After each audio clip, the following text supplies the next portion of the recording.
Before now, Louisville had a whole different story than what you know, in terms of arrangement and style of different sides, but all of that would change because of just one person, ESTG. You're about to find out why and how it all happened in this video. But before we start the video, be sure to leave a like, and if you'd like to join this month's giveaway for one of these items on the screen, then all you have to do is subscribe to the channel and then watch this video to the end to comment the hidden keyword. Good luck! You see, I would have loved to take the core part of the story and just give it to you, but you would be left with too many questions. Which is why I'll start with Louisville, the part that helps us to make sense of it all. Louisville, Kentucky has 4 sides, namely the West End, East End, South End, and Newburgh. Even though the 4 parts are named in Louisville, they're quite different in style and activity. The West End is the craziest part of the city and known for 2 areas, namely the Victory Park, also called VPC, and Humler Street, also known as H Block. The East End is also known for its crazy activities and violence, but not on every side of that part. The South End, however, is not known for much activity, but known for a rapper called 2K Baby. All that is ever known of that place is getting money. Talking about the last part, which is Newburgh, this is the coolest part of the city. Wait, did I just say it's the coolest? Nah, that was then. Presently, it's the more important part of Louisville, and most talked about. It wasn't like that to start with. Newburgh was a place that residents of the East and West End moved to get away from the troubles of them parts, but now everything has changed. All didn't just change for Newburgh because the troubles of the East and West Side mitigated to Newburgh, but because ESTG came into the picture. Now, I think we should rest on Louisville and talk about ESTG.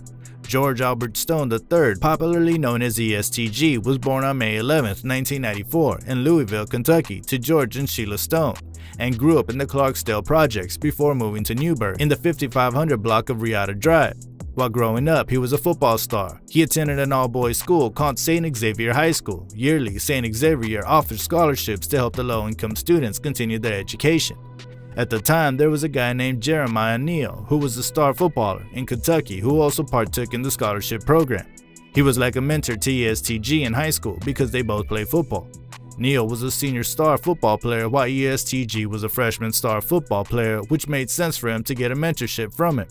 Even though his mentor got the scholarship, G didn't qualify for the scholarship, which made his parents pay his tuition. G was disappointed and decided he doesn't want his parents to stress themselves in trying to pay for his school tuition, so he worked extremely hard to become better at what he does. He trained extra hours and became really good, which attracted a lot of teams to him. Most of them became interested in him because he chose to play for the Sacramento City College, and that's where he became a star. From there, he started receiving offers from different teams such as Fresno State, New Mexico, and Memphis, but he ended up playing for Stephen F. Austin in Texas. There, he totaled 111 tackles, and that earned him a chance at the NFL. Unfortunately, he wasn't listed. Football dreams came to an end for him, but there were more problems for him then, as he was a broke student who just received the news that he had a baby on the way. Now, all that he had in mind was money. He was in California, he made connections with some people, and also in Texas. He connected with some types of people, which he later considered to work with for money. That was when he became a top-tier delivery rider for those people. He then had his side hustle that was giving him money. On top of that, he became a boss after many long days and nights on the road, but one day his side hustle got him into trouble as police found him with 12 pounds of marijuana. That made him drop out of school and also got him arrested. His family had no idea he was involved in drugs, and they were really shocked about the news. He was offered 10 years, but with the help of a lawyer, his sentence was reduced to 5 months house arrest. His bond was then paid by his high school mentor, Jeremiah Neal, who's commonly known as YOG Peso. Meanwhile, during ESTG's house arrest, he became motivated after watching Lil Baby perform on the TV. He said if Lil Baby could make it out the streets, he can make it too. That way, he saw rap as another goal he could focus on. G set up a home studio in his bathroom and started recording songs there while he was on house arrest. He initially adopted the name Big G before switching to ESTG, after forming his collective EST, in which EST is an initialism for Everybody Shines Together. He released his debut song, Stains, as Big G, on YouTube on December 17, 2017. He continued to release consistently through YouTube, gaining himself a local fan base. In May 2018, the wait was finally over. G was out of his house arrest, which gave him more opportunities to focus on his music. The same way YOG Peso took him under his wings back then was how he did when he was out of jail. He would take him to the Quality Over Quantity studio where they made songs together and also supported him financially. That way they became really close. Not only did they become close, but they also brought the West End and Newburgh together for the first time. This is because Peso is from the West, Victory Park, and H Block, while ESTG reps Newburgh. Together they became one group. Around that time, ESTG's songs were doing well as they received millions of views on YouTube. He had a strong support of the West End and Newburgh in his city, as you can always spot the H-Block guys and the Victory Park guys in his old music videos, but not why in his new video. That's because everything went from good to worse on July 18th, 2019. It was just another night like the usual at the Quality Over Quantity studio. Everything was moving fine, and ESTG was allegedly in the studio with his friend that day when an argument started between the West End guys and his crew. Things were not too serious until they got outside and shots were fired, killing one of the West End's most loved guys, called Big O. He was greatly loved by so many people in the West End, which made his death a huge loss to the whole of the West End. No matter how much these guys love one another, this incident can't go without depositing poison in their minds, except they sit to talk about it, allowing those who need to apologize to do that. But that never happened. I mean, that rarely happens in the streets. No one wants to apologize, and the other part is never ready to listen to it.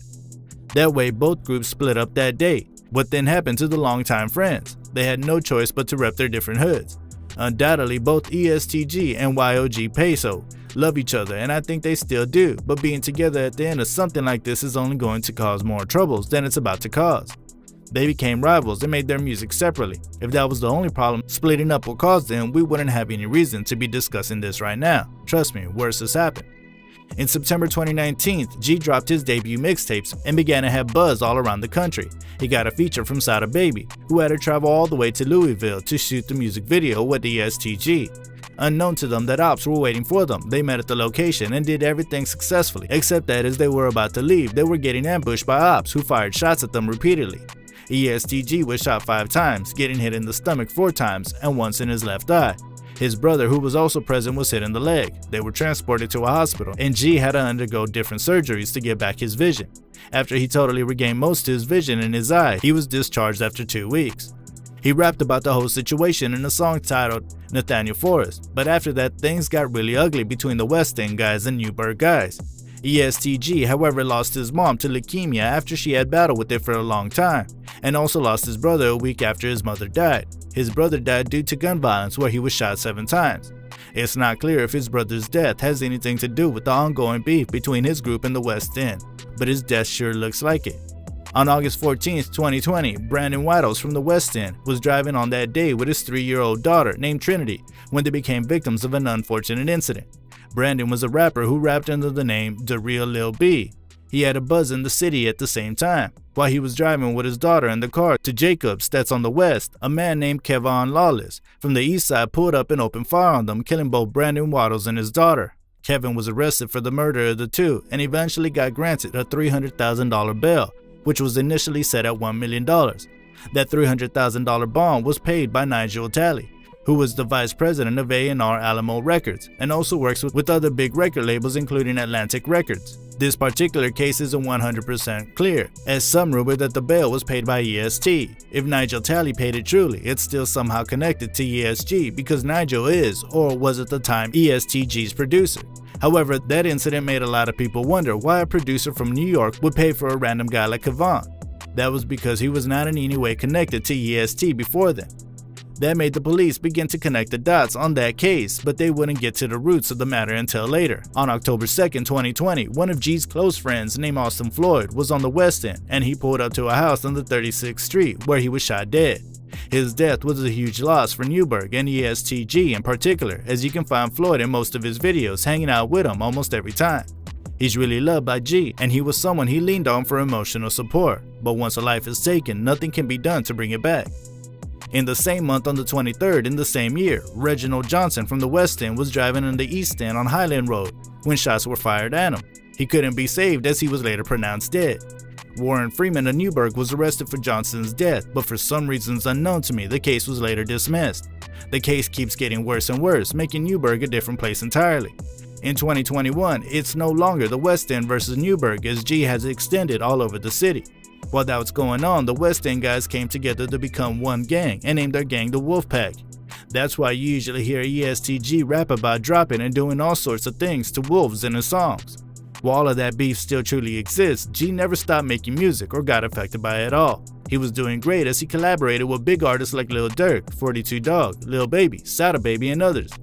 While he was having success in his music career, a big number of his crew soon got into deep trouble on October 26, 2021. It didn't start on that day, it started ever since that bomb was posted for Kevon Lawless that made the police get to work on looking into EST. In September 2021, Eric Mosley, who is ESTG's manager, was busted by the FBI in his hotel room for an outstanding warrant, and immediately his room was searched. They found a kilo of cocaine, $100,000 in cash, an AK-style pistol, and a stolen handgun. That was more like adding to his problems because he just added more crimes to his initial crime. ESTG was shaken and unhappy about the situation and showed his concern about the issue on social media. He wrote, "Free easy money. I love you. Eric, I never leave your side, no matter what, we got each other." The EST crew was still on that when another 9 members of the crew were charged for a similar offense. Altogether, they were charged with conspiracy to possess with the intent to distribute and distribution of controlled substances, including methamphetamine, fentanyl, cocaine, and heroin. According to the indictment, everybody shines together members face anywhere from 10 years in prison to life sentences. That's a serious one for EST, but as for the West End, it seems they're taking advantage of the situation with their upcoming rapper who's getting fame for releasing EST disses. It's just the kind of move that might just be dangerous for him if anything should happen in the future, because Louisville police sure know how to link one or two things together. They especially know how to take lyrics seriously, which means spitting what you ain't supposed to can land you in jail. Anyway, that means the beef is still on, with no end date. Alright guys, that's all I've got for you in this video. Let me know what you think in the comment section.